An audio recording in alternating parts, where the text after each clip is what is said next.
What's going on, guys? It's Blinker here. Just wanted to talk about two of the things that I've been farming in the Diablo 3 beta. There's basically two runs that I've been using to get some gear. This is super useful if you're playing and you'd like to try and kill Shava, the world boss, or if you would just like to get some super nice gear. As you can see, I'm on hardcore, so how fast you go may vary. The sorts of things you're doing for survivability may vary, but I'm just going to show you what I've found to be the two fastest runs. So the first one is going to be Mercy's Rest. It is a dungeon, and we don't run the entirety of it, which is a little bit degenerate from a continuity perspective, but it is a very, very good run, just because there's a high density of packs, and packs are going to be what drop the most gear. So we're effectively going to kill 3 guaranteed packs and any random packs that spawn along the way. As far as getting to Mercy's Rest, I'll show you the map in just 2 seconds here. So, going to fast travel to Voldremy, and Mercy's Rest is right up in the top corner here. It is a bit of a run, so you don't really want to be leaving here. The best way to farm it, in my experience, is to just do repeated runs of it, and that's just going to be most time efficient, because that's kind of what we're going for. As far as things that you're going to get out of running Mercy's Rest, you're going to just get legendaries. There's no over-leveled gear like you might get from the town event or from the elite that I'll show you in a moment, Oscar. I'm not ready yet. But it is a really good place to get just normal legendaries, so apologize for the lag. It is in-game lag. I'm not ready yet.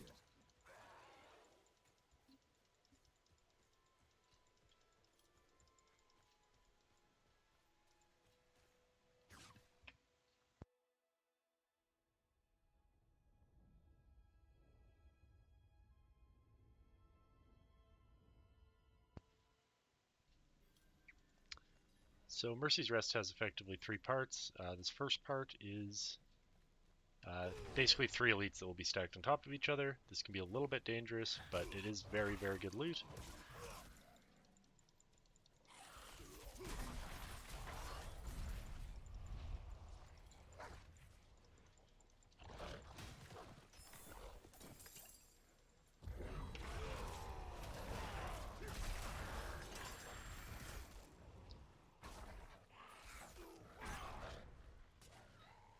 So this is almost always configured in a box. The 3 elites will be at one part of this box.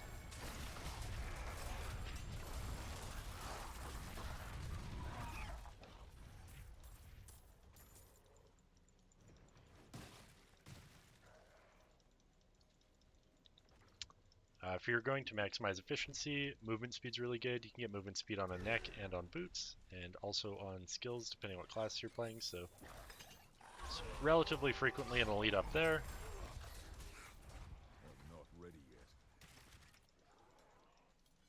2 mechanical boxes. It's worth noting that we do reset this dungeon before we need to put those onto the pedestals, so you don't even need to bother picking them up, which is nice.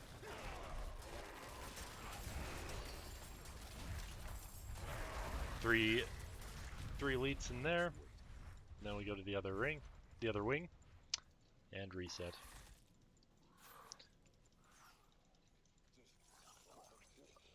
I'm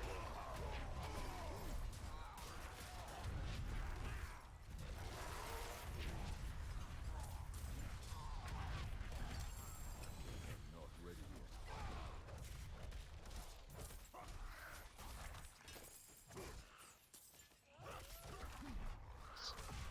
Also a reasonable way to get some gold.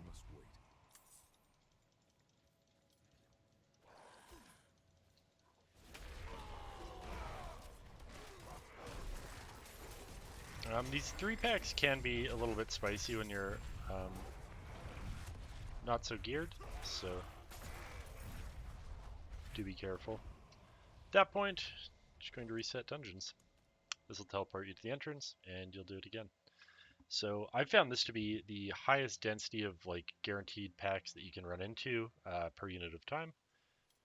Very, very good farm. Again, this is, sorry, Mercy's Reach up in the top of the map.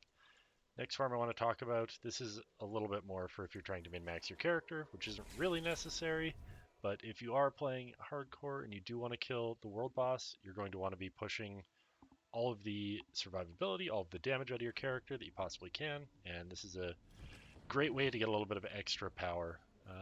And I'll kind of go into how this mob works. So this mob's name is Oscar, and he is a level 35. I don't know if it's intended that he's spawning right now, but he is spawning. He may not be up when I get down here. People have been farming him as they become aware of him. He can be quite dangerous. It looks like he is up. You can tell because there's a little flashing icon on the minimap. What I like to do is bank up some rage, or make sure you've got cooldowns. Um, Oscar does a lot of damage. You do need to be careful with him, especially if you're on hardcore. And he blows up after he dies, so you do want to avoid standing on him. So when you kill Oscar, he always drops a mace. It's level 35 mace, which is absolutely useless. It sells for 2 gold. Um, this could be something to pick up like right when you hit level 35 while you're leveling, once we're out of the beta. The reason we're farming him is because he drops 1 random item, and I've seen this roll anywhere from level 23 required to level 27. Obviously 26 and 27 are not useful to us, but something like this is extremely useful because requires level 23. If you haven't been paying attention, baseline items that drop cap out at requires level 17 from normal content. You can get up to like level 22 or 23 required with the town event. The town event being up here, but that's not always up, so you can't just repeatedly farm that. You have to farm it when it spawns. Which is not always an option. So farming Oscar is a great way to get these items. Um, Now, you might be looking at this and saying, oh, well, this is a rare, like what am I going to do with this? So I'll just show you kind of how you can turn that into something useful. It's worth noting that rares right now are dropping with 3 affixes at level 25, so, and legendaries for reference, or uniques, whatever you'd like to call them, are dropping with 4. So as far as level 17 gear, a rare is just never going to be as high on the top end as a legendary can be at level 17. But for things like, in particular, weapons like this, it may be beneficial to have 3 mods and just use the higher damage per second on basically the higher base of item. You can see these 3 weapons of mine are all level 24 25. Just for reference, let's see if we've got something to compare that to. So yeah, here's an axe. This is it's a level 12. It's not a great example. Here's level 16 mace. This is 406 DPS. Um, this is a level 21, I believe. This is my lowest level weapon, but 491 DPS. So it's a substantial damage increase just from upgrading from rare. And what you're going to do is you're going to take your level 23, 24, 25 rare item. You can put it into the last tab of here, and you can re-roll a single property on it. This is essentially the same as it is in Diablo 3.